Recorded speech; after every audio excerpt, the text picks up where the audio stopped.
what's going on? Glitch Gaming here, and today we are starting up glitch tutorials, and today's topic is the unit circle. Now, the unit circle is a circle with a radius of 1 centered at the origin 0, 0. Now, the unit circle has a lot to offer, but we are just going to be focusing in on radians and degrees.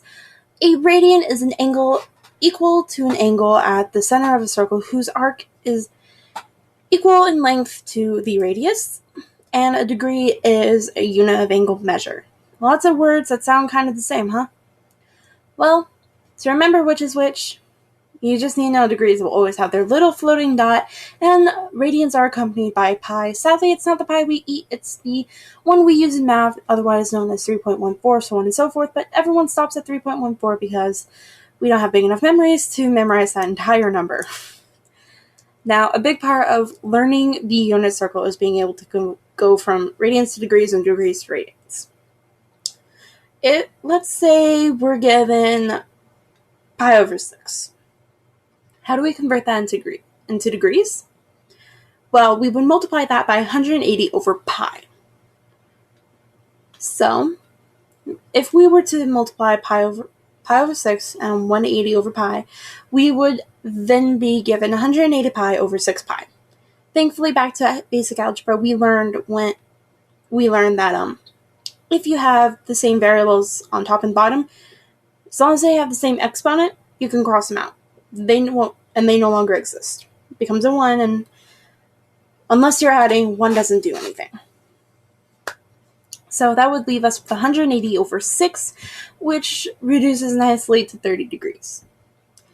Now, how do you get from degrees to radians?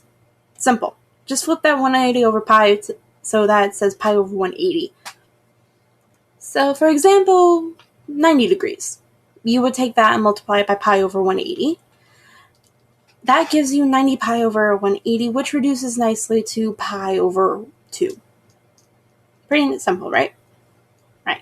Well, let's move on to something harder.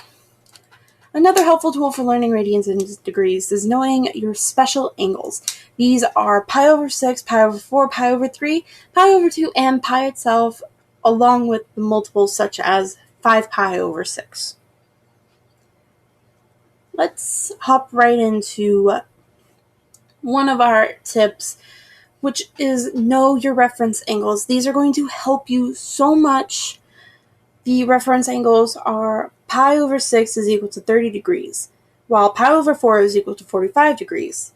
Pi over 3 is 60 degrees, and pi over 2 is 90 degrees. Basically, if you have a general idea of where these go, like 0 and 0, if you have 0 degrees, you're going to have 0 pi, which is just 0. If you have 90 degrees, you are going to have pi over 2, which is 90. If you have 180, that will just be pi. And if you have 270, that will be 3 over 2 pi. And if you just have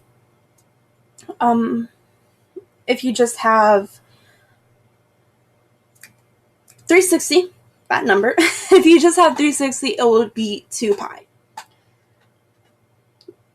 Seems like a lot to remember, but really, after a few practices, it will be nothing. Trust me.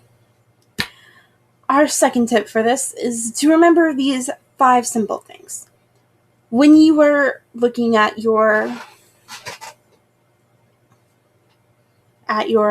unit circle, sorry there, I blinked for a second. If you're looking at your unit circle, sign will go up and down alongside the y-axis. Sorry about that.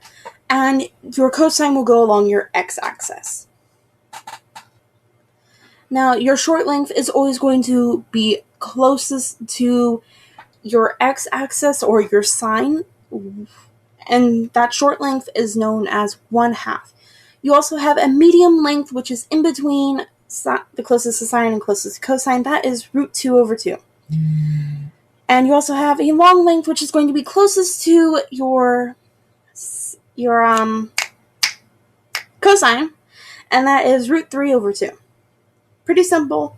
Remember that. Remember our other tip of know your reference angles, and you should be fine. As long as you can remember 180